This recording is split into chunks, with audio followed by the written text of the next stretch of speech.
guys, Ralph here. Welcome to True Power Trumpet Fitness here on wonderful Wednesday here in Connecticut. This is late. My cleaning lady was here today and I couldn't get it up beforehand, so this is just about 4 o'clock. This is very late for me to getting up, but so be it. Anyway, you saw the thumbnail. The tale of two trumpet players. It is not Maynard and Louis. I put that picture up because they were two trumpet players and get a little clickbait, but it was not about them. Anyway, it was one of the first things that ever happened to me that just, my first experiences in New York City, and it showed me right up front, the importance of chops to a trumpet player. All right? Anyway, I played this morning for quite a bit, a couple hours, but I haven't played in 7 hours, okay? So, it's not like I didn't warm up, but you get the idea.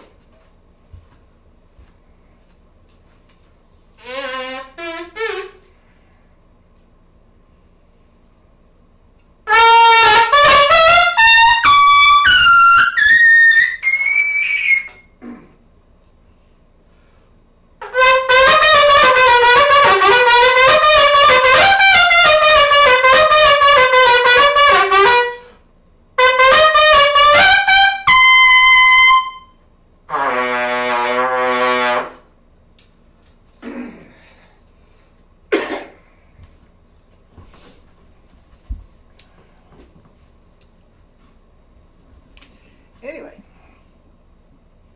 wide open E's above double C, and down to pedal D's below F sharp, with little tip. Well, I warmed up, so, but not a mark on the lips anyway.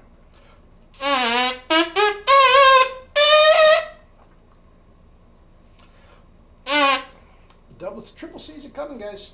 It's gonna be a while. Triple C's are coming. Anyway. Tale of two trumpet players. Now, this happened my freshman year at the Mannes College of Music, and smacked me right upside the head. It was just so blatantly obvious the importance of chops. Okay? Now, I'm not going to use any names. This is going to be this guy, that guy, that guy. The trumpet professors, no, the trumpet professor was the same teacher for both of them. Okay? They were not Vacchiano and Broyles. If I told you this person's name, you would know it immediately. It's a very, very famous professional player, but it was not Vacchiano or Broyles, and I'm not going to use either of the students' names. So, but you'll hear what I'm going to say. Now, Mannes College of Music at this time was just starting to develop and promote a jazz program. Okay, the Manhattan School of Music had an excellent jazz program, and they had for quite a long time.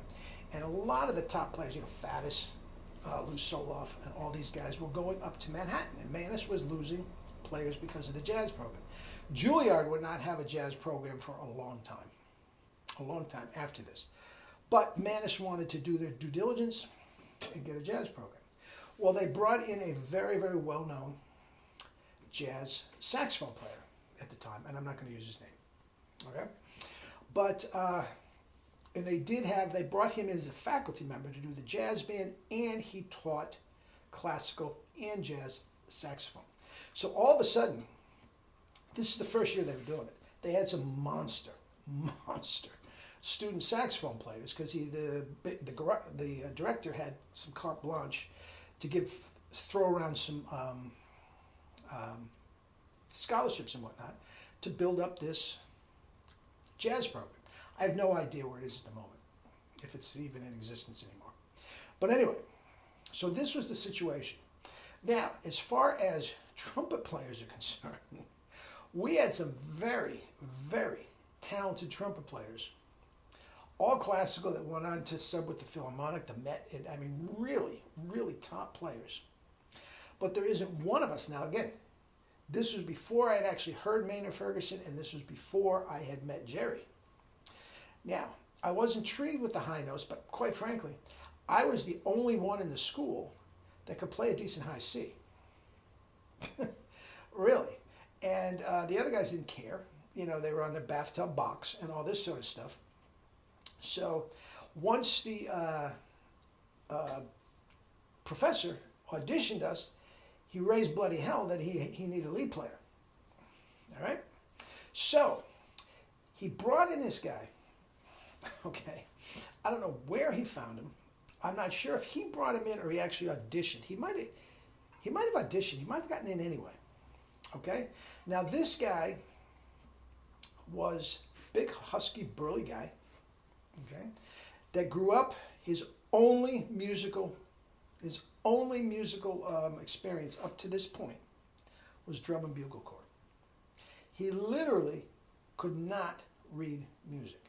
Now, he was quite a talented musician, as it turned out. He had excellent ears, could listen to, jazz recordings and play, but he could not read music. He literally had a handful of scales for his audition, had a handful of scales on a piece of paper with the numbers, the fingerings over the notes. Didn't know the notes, okay? He played 3 movements of the Haydn Trumpet Concerto on a B-flat trumpet, once again, with the numbers over the notes, and he listened to a recording of it and learned it, okay? He used a monster, an enormous Schilke B-flat trumpet with the screamer. What is it? WA, 2A, 4A, something like that, okay? And he had a gorgeous tone, and his chops were so relaxed. He was, looking back on it, he was overblowing. But double C's as big as a house. And this band director asked him to play a Maynard Ferguson solo. He happened to have it memorized. I believe it was MacArthur Park. He killed it. Full scholarship. Couldn't read music. Okay? Now, he went into all remedial classes for ear training, theory, everything. Now, he's a bright enough guy, but no musical background. Just chops. Okay? Now, he picked things up very, very well. He was constantly asking questions. Okay, he'd lean over. Because I was in the band. I played third my freshman year. Lean over. Is that a C sharp? That's first and second. He learned very, very quickly. And he would listen to all the charts because he brought in top charts, the guy. And you just listen to him and he would learn them. If we were sight reading something, that was a bit of an adventure. By the second week, he had it learned. I'm telling you, these chops were extraordinary. Overblowing, but just an extraordinary set of chops. Okay? Now, free ride. Now, there was another guy. He was an older guy. I think he was a sophomore or a junior at the time. Doesn't matter. Okay? Genius. Literally, genius. Spoke several languages. Got straight A's in everything. Like my guy who's doing remedial ear training and theory. Guys, he was like he had perfect pitch. He was like in, junior ear training his freshman year. Theory, he was exempted out of, certainly freshman, I think he was a sophomore. I mean, and all his academic subjects, the music history, art history, all this stuff, straight A's. Okay? But he had the worst chops you could possibly believe. And over his time at Manus, his chops kept getting worse. He was studying with a guy that didn't know how to do it. His chops just got steady. And I'm going to say, even though he had what we came to believe as a beautiful, round, orchestral tone, guys, he could not hold anything above a G on top of the staff on a B-flat trumpet. Okay? He literally, guys, could not pass his jury because of chops. Now, we got a genius, and we got a guy in remedial that didn't know an F-sharp scale. Okay? He is set with a full ride. He had a beautiful apartment that they were paying for and all this sort of stuff. This guy was about to get kicked out of school. And they had a whole meeting about him. And obviously his grades were extraordinary.